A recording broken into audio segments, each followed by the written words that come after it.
The fighting in Sudan has caused a serious humanitarian crisis, with millions displaced and thousands killed across the country.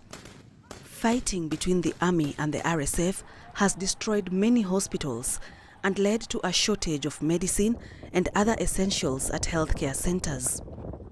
Despite these challenges, and many of them not receiving salaries, many medics still risk their lives to treat people affected by the conflict. But they've paid a huge price, according to the country's health ministry, as dozens have been killed since fighting started in April last year. No, actually, this is the most sad area.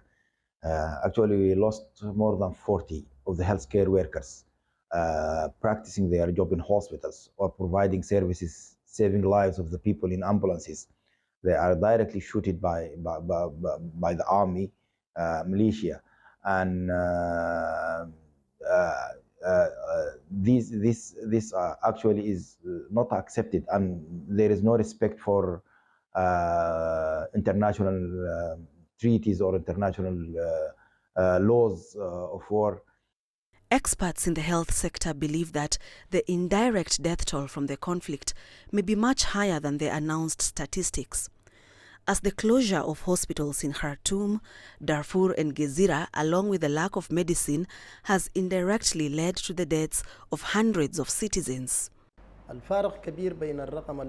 is a big difference between the number reported by the United Nations, which said that 13,000 citizens were killed in the battles taking place between the Rapid Support Forces and the army, and the number reported by the Journalists Syndicate, which said that 40,000 citizens were killed in these battles. This indicates the absence of any mechanism for accurately monitoring civilian deaths inside cities and landmarks. Millions of Sudanese are now facing chronic food shortages. Many have also fled to neighboring Egypt, Chad and South Sudan. Regional actors are putting pressure on both sides, the government side and the Rapid Support Forces side.